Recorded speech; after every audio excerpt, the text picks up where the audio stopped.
Have you had to fill up your car lately? Or maybe you've been putting it off? Perhaps you got a stabbing pain in your back pocket every time you drive past a petrol station as prices soar above $2 a litre, well above, $3 even in some regional towns. Then there's those really smug drivers laughing as they glide silently by in their EVs. Australia's vulnerability to energy shocks has been driven home by the conflict in the Middle East and Iran's stranglehold on the Strait of Hormuz. Despite Energy Minister Chris Bowen's assurances that Australia's fuel supply is secure, panic buying and hoarding has seen supplies completely dry up in some towns and remote areas. The challenge is acute for our diesel-guzzling freight and food distribution systems. Australia is the second most road freight-dependent nation on Earth, a reality that's strengthening calls for the electrification of our national fleet, a process that's already underway, but not so well understood. Merely a couple of weeks ago, I was in precisely this spot, and Tanya Plevasek, I knew I had a concern about what was happening. I said, Tanya, how are you going to move groceries around? And she told me, and fuel around, that we had electric trucks, electric semi-trailers. And I thought, no, we don't. That's a bit of a worry. But yes, we do. Despite what One Nation MP Barnaby Joyce told ABC Insiders on Sunday, Australia does have electric trucks on our highways, big and small, although it's just a fraction of our freight delivery system still. The reality is we are a long way from green energy replacing diesel across our road transport systems. So could this war in the Gulf be the motivating factor for a faster transition to electric freight transport? Daniel Bleakley is the CEO of Australian electric trucking startup New Energy Transport. Daniel, welcome to the Radio National Hour. Great, thanks very much for having me, Fran. So Dan, we heard Barnaby Joyce there saying we don't have electric trucks, but is he wrong? Well, we have a few electric trucks already in Australia. We don't have many. But what constitutes a few, Daniel? There's probably on the order of 50 to 100, and we're talking about the large kind of prime movers. So when we're talking trucks being the backbone of Australian freight, we are talking about these prime movers. I mean, we're talking about the trucks that are moving, I think the figure is more than 200 billion tonnes of goods around Australia each year. And these trucks are huge and they take a lot of power to run. So are electric trucks up to that challenge? Yeah, so that's right. Our heavy trucks do an enormous amount of work, so that they make up around 3% of all commercial vehicles, but they're responsible for moving around 80% of all tonne kilometres in Australia. So our heavy trucks really do an enormous amount of work in Australia, and at the moment, as you say, most of them, or the vast majority, are powered by diesel.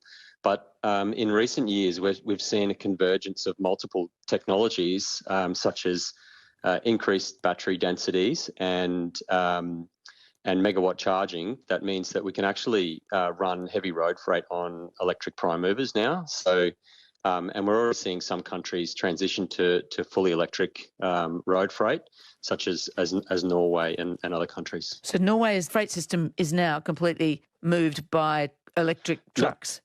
Not completely, but they expect to be fully electric by 2030. And, Norway's really led the world on uptake of passenger EVs. So I think, something like 99% of all new cars sold in Norway are electric. And the same thing is now happening for their trucking industry. So I saw some article the other day suggesting that Norway would be 100% electric trucks by 2030. And your company, New Energy Transport, has trialled electric trucks. The ones you've been trialling, I want you to tell us about the trial results. Are they semi-trailers and B-doubles, or are they smaller delivery trucks dropping things around town? Well, these prime movers are the ones that are pulling the semi-trailers and B-doubles. And yeah, as you say, we've done a couple of really exciting trials over the last few months. One of the trials that we did was we actually did Australia's longest single charge electric truck delivery. So we travelled 480 kilometres with a 36-tonne single trailer combination, and we went from Picton, which is just south of Sydney, all the way up to Beresfield near Newcastle, and then back again. And we did that on one charge. And there's two really exciting outcomes from that trial. The first is that we averaged around 1.25 kilowatt hours per kilometre.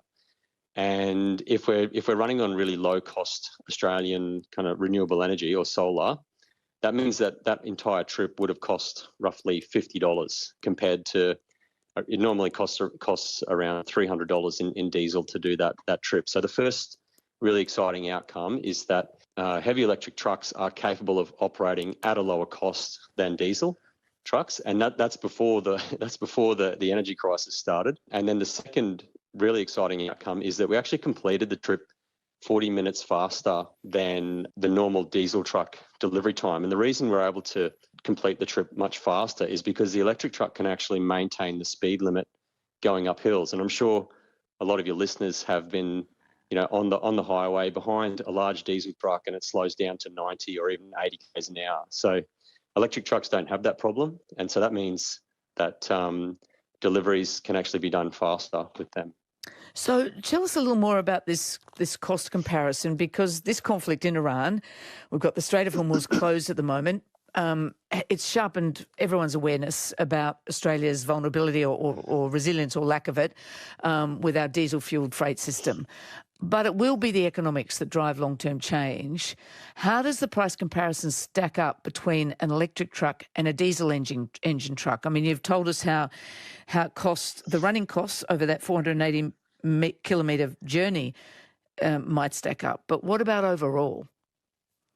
Yeah, so it's a really great question, and Australia, to put some numbers out there, Australia burns through around 30 billion litres of diesel every year, and around 90% of that is imported. So Australia and our entire road freight system is dependent on that diesel. So our entire road freight system, including our food supply chain, is dependent on a transport energy source that is imported and is exposed to these extremely volatile, moves in oil price, and exposed to, all the conflict and wars that we're seeing around the world right now. So that's the first point. To talk about the actual economics of road freight, a B double going down the Hume Highway, doing 60 tonnes.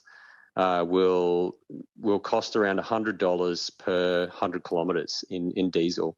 Now, running that on renewable energy at around 15 cents a kilometre, 15 cents per kilowatt hour, you can bring that price down to around $30. So, our modelling suggests that that electric trucks can actually enable the reduction of transport energy on the order of 70%. So, although they cost a little bit more to buy up front, you can get a huge cost savings in the operating costs with the vehicle. You're listening to the Radio National Hour. My guest is Daniel Bleakley, who's the CEO of New Energy Transport. It's a trucking startup. It's a zero-emissions trucking startup company.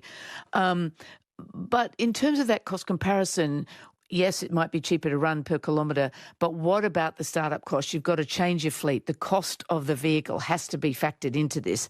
How does that stack up? Yeah, absolutely. And I guess one way of thinking about this is that the current industry is really a low capex, high opex industry. So, you buy your truck for $250,000, and then, a truck doing 200,000 kilometres a year up and down the Hume Highway, one truck will burn through around $2 million of diesel over 10 years. So, you buy your truck for 250,000. You then spend $2 million on energy to support that vehicle. So when we look at electric trucks, you might pay $400,000-$500,000 for the vehicle up front, but then you can save an enormous amount of money on the energy cost. But really, one of the big challenges is around infrastructure. So if we want to enable this transition, it's really going to be dependent on how effectively we roll out this infrastructure, and that's where government is really key. So tell us about the rollout so far, because you're right, that's what held back the number of, or the EV sales, the EV take-up in Australia largely. People just thought there weren't charges where they needed them and they didn't want to wait on the highway and they couldn't drive long enough. What's the system, what's the energy infrastructure like for trucks, and how different is it? Is it has to be, I guess the semi-trailer doesn't just rock up to the charging station at your local Ampol, does it, on the highway? That's right. So, these trucks, we're talking around, 600, 700 kilowatt hours of battery capacity on each truck, which, for your listeners is probably 10 Teslas worth of battery. So they do take a lot more power to charge them. With megawatt charging standard, which is just coming out, that really high-powered charging, which we're seeing rolled out across Europe, that means you can charge one of these trucks in about an hour. So, you're not having to wait 5-10 hours to charge these trucks. What's really key, which you're alluding to, is the rollout of additional power and infrastructure. And back of napkin numbers, we're probably going to need an extra 20% of energy on our grid to completely transition the whole heavy truck fleet in Australia. But there's a lot of real co-benefits that are going to come with this. So unlike a lot of the solar commercial scale solar that's been rolled out in regional Australia to date, a lot of that is used to feed the cities with energy. However, with trucking, that energy that's produced in regional Australia, it actually gets used in regional Australia if it's used in trucking. So like, my parents run a large diesel depot in regional Queensland. They get, 1 or 2 truckloads of diesel every day coming out from Mackay just to be able to service the region. So the journey that diesel goes on all the way from the Middle East, from an oil well onto a ship, onto a refinery, and then eventually getting trucked out to central Queensland, that's a pretty crazy journey for energy to go on. So if we go to electric trucks and we use renewable energy, that means that we can actually generate and use the energy in regional Australia. Yeah, but we've still got to get the transmission system set up. We've still got to get it connected to the grid. We see already that's not easy. That's causing problems across regional Australia already, and it's going to be costly, isn't it, for the logistics companies that are using it and the service stations that are needing to connect to it. Is this where government subsidy is going to have to come in? Well, I think so, Fran. And, if we look at the alternatives, Chris Bowen was on the radio a couple of days ago saying that if we wanted to increase our petroleum storage from 30 days to 90 days, would actually cost around $20 billion to build that storage infrastructure. Now, there's been estimates that you could electrify the whole Hume Highway for around $1 billion. And the Hume takes around 10% of Australia's road freight. So, for $20 billion, you could basically pay for the infrastructure to electrify the entire country's heavy road freight fleet. But you are right. Government is going to need to play a big role in this, in terms of providing incentives to build the infrastructure, but potentially co-investment as well, and potentially subsidising electric trucks as well to create that market. Volvo has announced it's going to manufacture heavy-duty electric trucks in Brisbane later this year, so that's a vote of confidence, I suppose, in the market. But what are the big transport and logistics companies doing? What are Linfox and Toll, or the big food delivery companies, Woolies and Coles? Are they beginning to investigate electrifying their fleets? Are they doing this? They are, and some are moving a bit faster than others.